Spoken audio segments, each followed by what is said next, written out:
INFJs. They have high openness to new experiences, high agreeableness, high organization, and some extroversion. INFJs are the type most likely to create religious cults and to gather a legion of worshippers for their vision, such as Jesus Christ, Adolf Hitler, Mahatma Gandhi, and Osama bin Laden. And this happens because they are wired to imagine a perfect world, and often to the detriment of what exists in the physical reality of things. One of the most famous INFJs is also Plato, who literally wrote a book called The Republic, in which he creates this perfect society, so to speak. So you can really put like the philosophers as the worshippers for Plato for the past 2,300 years since he has died. But nevertheless, under stress, INFJs can actually be quite impulsive and easily give in to the pleasures of the flesh, especially because they are activists, and of all the MBTIs, they are the most likely to use marijuana or other drugs, using transcendence or spirituality as a lame excuse for it. In general, they are very weird. They almost never speak, and when they do speak, they tend to have or use several metaphors or aphorisms that may seem deep and serious, but in reality, no one really understands anything that they say. Some strengths of this type are their writing abilities, their listening abilities, and that's it. There aren't many other good things that they have. Some weaknesses of the INFJs is that due to their high openness to experience and agreeableness, they can have incredible psychological reactance. In other words, they like to do what is contrary just for the sake of being contrary. They tend to project parts of themselves and never showing who they really are. They have high expectations of themselves and of other people, which can be both good or bad. And they also hate conflict and criticism to the point that they may not express their own wishes directly, clearly, and precisely just to avoid it. The dominant function, or the way INFJ sees the world, is through the introverted intuition function, or NI, which seeks to identify a greater meaning in things. Unlike ISFJs or other types who use sensation, this meaning does not mean reasons or starting points. These are very different things. Meaning is that which is beyond, that which transcends, that which happens after these reasons have already been specified. In other words, it is what makes the INFJ very future-oriented towards hidden worlds, or worlds that are not what they appear to be, just like J.K. Rowling, who is an INFJ and who wrote Harry Potter as exactly this. Everything is not what it seems to be. Everything has a secret. Even such mundane things such as a wall can hide behind it a total different world. This is an I-dominant function. But not only to that which was and that which appears to be, but also it is a function about the future, about imagining how things can even come to be. For Sigmund Freud, it would be similar to fantasy or acting out.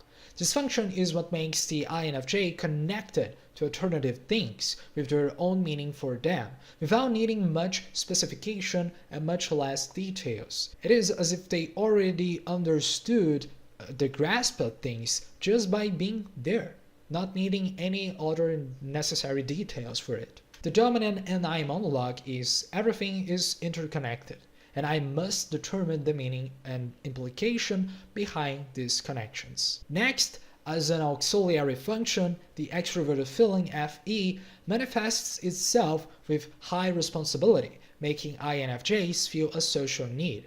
They need to serve others. They need to be connected to the others. They need to help them. It can make them sacrifice too many parts of themselves, the image of Christ, for example, for the sake of other people. This is what makes this type also being called the psychologists, because of this ease in being, opening up, and helping other people. FE Auxiliary's monologue is, how can I satisfy other people's needs and desires, understand and apply knowledge to achieve interpersonal peace. Nevertheless, some immature INFJs tend to be overly critical of the world through the eyes of the introverted thinking TI. And we can cite someone like Hitler, perhaps, who obviously had a very big vision of things, which is an I, a very strong social appeal and true to the Germanic people, as he said, an example of FE, but he also believed that all of the problems were caused by both socialists and the Jews. This is an example of how the tertiary TI could fail. It is an inability to make certain judgments and discernments in depth, and that sometimes, in a sense, they really don't have any basis on reality. The second biggest problem of this type, which is acquiring new knowledge and being able to organize it well. The TI tertiary monologue would be, where does this hunch of information I've acquired fit into what I already know to be true? And as an inferior function, SE or extroverted sensing originally manifests as a distrust of the physical world around the INFJs, or generalized belief that the intellect can and should be trusted above all of the available sensory information. As SE matures, the INFJ may feel more and more in tune with the sensory world around them and more able to trust reality and the physics or the physicality of things. Ultimately, it is a lack of trust in the world of sensations. The immature SE's monologue would be, I must analyze all possible outcomes of a sensory experience, since the physical world is subject to unexpected changes at any given moment. And to overcome this, INFJs should appreciate the value of logical thinking through studying, writing, and other critical skills to hone their powers of discernment. Some types such as INTPs and even ISTPs could help with this process. But in general, the types that get along the best with INFJs are intuitives in general, because they see the world in similar way.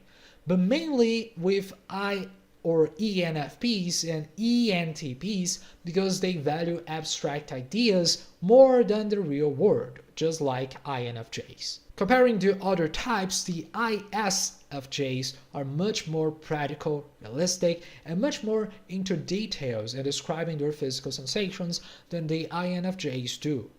ENFJs are more people-oriented and then ideas-oriented, while INFJs are more into ideas first and then how people fit into these ideas.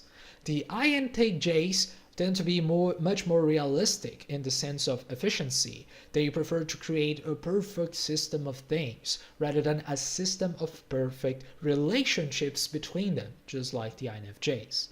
And INFPs, like INFJs, cry a lot more in the bathroom and like ponies, fairies, and furries instead of marijuana and other types of drugs. Personally, my favorite INFJ is Lisa Simpson from The Simpsons. She's the perfect image of this type. Extremely boring, dull, and without personality. Some other INFJs can be Joe Goldberg from You or Gaza Yuno from Iraniki, that for some reason tend to be possessive psychopaths, which for some needy people can be very attractive. People like me,